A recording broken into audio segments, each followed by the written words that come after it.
Welcome to It Came From a Box. This is Sergio AM with a very persistent cold.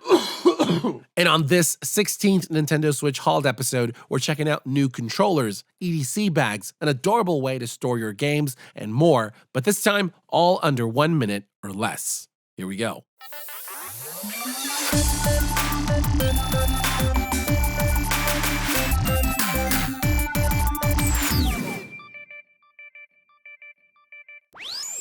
This is Ep.16's Lite SE, which is geared towards gamers with limited mobility. Similar to their Lite 2, it shares the same shape and build quality, along with features such as its multi-platform compatibility, the same 20-hour battery life, rumble and motion controls, along with a few accessibility-friendly changes. The most noticeable is its new button layout, which converts the D-pad, shoulder, trigger, and thumbsticks into these dedicated buttons. Next, the thumbsticks and face buttons are more sensitive, which requires less force to use. And finally, we have a rubber pad underneath to help keep it in place. In use, the layout takes some getting used to, but the increased sensitivity makes everything feel snappy and responsive. Now, because I'm not the target demographic, I can't provide much input on how useful those accessibility features are, but I did find it surprising that it's not compatible with their Ultimate software, because it could have really benefited from button remapping and macros. So, if those features sound like something that can enhance and make gaming more accessible to you, then it's definitely worth checking out. This fancy-dancy Nintendo Switch fanny is the CS03 Crossbody Sling by Astro Gaming and Timbuk 2. Right off the bat, it nails that tactical aesthetic. It's made of durable polyester and nylon, both with a water-resistant coating. We've got some reflective accents and water-resistant zippers. The straps are light, durable, with a basic but reliable clip. On the back, we've got a thick layer of cushioning with a seeker compartment above. Up front, we've got a row of webbing with a D-ring on the left and a strap down the center. Behind this magnetic flap, we have a thin pocket with a strapped carabiner inside. Then we have a zippered pocket above, also thin. The main compartment opens wide, and in here we have 2 mesh pockets for accessories, a dividing panel in the middle with 14 game card slots or SD cards, and finally, a large slot for the Switch with a thick cushion to protect the screen. So, if you want a premium, stylish, and low-key bag to carry the Switch along with your EDC gear, the CS03 is a no-brainer. If you want to keep to the Nintendo Switch OLED's low profile while also protecting it, one of the best options out there is Genki's new magnetic force field case. It's made of a smooth vegan leather in gray with a velvety soft interior to keep the console scratch-free. There's 2 parts to it. The first is the case that snaps right on with a perfect fit. On it, we have nice ergonomic grips to rest your fingers on, and we have cutouts for all our buttons, ports, vents, and we even have a flap to access the kickstand along with cutouts above the Joy-Cons so you can remove them to use in tabletop mode. And for those wondering, sadly, it's not dock compatible. The second part is this magnetic cover. It connects back here with 2 pegs that help position it, but you gotta fidget with it to align them correctly since the magnets aren't that strong. You can use the Switch with the flap attached, but you're better off taking it off since those magnets aren't that strong. So overall, it's a bit floppy and the magnets could be stronger, but it's still one of the best looking and protective slim cases we've tested for the Switch. This tiny toaster is not for toast, but for 2 Nintendo Switch game cards. It's also not really a toaster. It's by Hagibis, and it's available in 5 colors. We went with this white one that matches the Switch OLED. It's very tiny but well constructed with a nice weight to it that when paired with the rubber pad underneath helps keep it in place. So the game cards loosely drop in, so no, they're not securely held in place. Once inside, it then moves the lever up, and then you just pull it down to pop up the cartridges. Very simple. I also found that it's great to fidget with for hours on end. And if you slam on that lever, it'll launch those expensive games at a very high speed. But don't do that. So do you really need this? Yes, you do. It's very adorable. It makes for a perfect little desk companion, and people will like you more because of it. If you picked up HORI's latest split pad compact and want to take them on the go, due to their size, you're going to need a bigger case, which is why HORI released this new cargo pouch compact. Currently, it's only available in this Pokemon design that matches one of their split pad variations. The case is rigid yet soft and plush. We've got a rubber carrying strap up top and a normal zipper to get inside. In here, we first have a long mesh pocket to hold cables and accessories. On the other, we have a slot for the Switch, but as the label shows, it'll only fit with the official Joy-Cons attached. So that means the Switch with split pad compact attached actually goes down the middle here with a perfect fit. Now for those wondering, oddly enough, no, the Split Pad Pros do not fit. I know it's the compact case, but I don't understand why they didn't just make it slightly bigger to fit either version. So if you have both split pads, you're better off getting a case that fits the Pros since they'll also loosely fit the compact. Overall, it's a cool looking bag that I wish they just put a bit more thought into. A while ago, Nintendo re-released their iconic Super Nintendo controller as a companion to their Switch Online SNES app. This is the Western release in purple and gray, looks identical to the original, build quality is top-notch, and I still love how it sits in hand.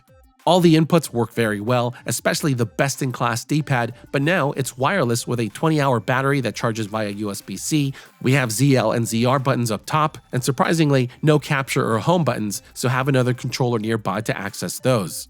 When connected, in the Super Nintendo app, we now have Super Mario World sound effects and this updated SNES theme. Finally, in here, we have shortcuts to access the suspend menu and oddly enough, home and capture, but they only work within the app. So yes, there are better controllers out there, but this one's clearly geared towards nostalgic collectors. Nonetheless, it's still a solid, no-thrills gamepad, perfect for RPGs, side-scrollers, and fighting games. We get a lot of dust here in the studio, which loves to settle inside our Nintendo Switch dock, and that is a pain to clean. So we finally pull the trigger on one of these dust covers by PlayVital. They're available in a few colors, but we went with this transparent one that's a bit reflective and this black one with gray accents. The design is as basic as it gets, but we do have a cutout on the back with a Velcro strap for our cables. So you just unfold it and it pops right on. You can use it on just the dock or with the Switch connected, and it also has just enough wiggle room to fit with grips as big as HORI Split Pad Compact, but not all the way with the larger Split Pad Pro or any big USB devices attached to these outer ports. Now it should be obvious, but no, you shouldn't use the Switch with this on because it covers up the vents and that can cause it to overheat, so don't risk it. And there you go. It's a simple way to keep the dock and your Switch dust-free, but it can also protect against UV damage to help avoid that grayed, worn-out look you'll get, in the next 10 to 20 years. This is the reimagined GameCube controller for the Nintendo Switch by Retro Fighters. It comes in two variations, the BattlerGC and the BladeGC, where the only difference is the D-pad location, and they're available in purple, orange, and black. The ergonomics are more akin to 8BitDo's Pro Controller than the GameCube's, but it's well constructed and lightweight despite feeling a bit plasticky. It's multi-platform compatible and wireless, not with Bluetooth, but by these two dongles. There's USB for the Switch and PC, and we have one for the GameCube and Wii. It has a 10-hour battery, rumble, a turbo function, and analog triggers that act digital on the Switch since they're not supported. On here, we've got grippy thumbsticks with the OG octagonal gate, a small D-pad, mushy face buttons that work well, and up top, we've got clicky shoulder buttons and curvy triggers with a medium travel distance. So it doesn't look identical to the OG, but it works great, it's well constructed, and I appreciate its versatility. However, it's ultimately a better controller for the GameCube than for the Switch. We're big fans of Satisfye's Nintendo Switch grips, so of course, we had to check out their latest Rize Performance Thumb Grip set. They're available for multiple controllers, these being specifically for the Joy-Cons and Switch Lite. It comes with 5 grips. First are the concave notch pads in 2 sizes that have a groove for your thumb. Then we have the wave pads, also in 2 sizes, but they're rounded out with a dip in the center. And finally, there's a swivel pad that rotates so it can stay in place during use, but we found it a bit slippery. The plastic on these feels like a slightly elastic rubber, and the texture on them is made of tiny Satisfye logos that together provide a good grip. Now underneath, they have 4 claws that tightly grip the sticks. Following their instructions and going in at an angle, we found the claws dug too hard into the soft plastic, and if you're not careful, they can easily tear. Sadly, that alone makes them hard to recommend, even though once they're on, they work very well. But the good news is that that's not the case for their other thumb grips, which we'll test out soon. tomtoc is back with a new Nintendo Switch Sling bag, but this time you can customize it. This is the Explorer HO2, and on the site you can choose the colors, materials, clips, and even embroidery. We went with this blacked out colorway with a bright green panel on the front that rolls onto the back.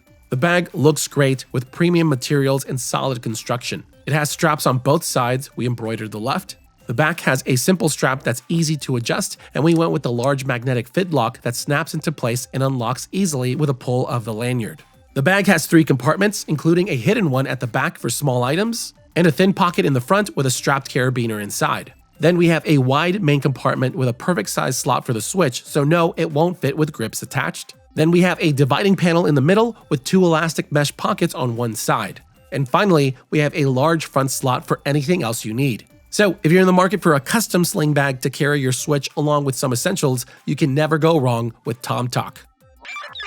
Another 10 down, and I think we're close to wrapping up this series before Nintendo releases their Switch successor. But anyways, now I'll hand it off to you guys. Let me know what you think of anything we featured down in the comments. Also, make sure to send us your questions for a chance to be featured in our new Q&A series. And if you're looking to pick up anything featured in this video and want to support us at the same time, please check out the affiliate links down in the description below. Once again, this is Sergio AM. Thanks for liking and subscribing, and I'll see you for the next box. Thank you so much for watching. If you like this video and want to help us out, you can do so by clicking that thumbs up button. And while you're at it, why not subscribe for more content? It's free.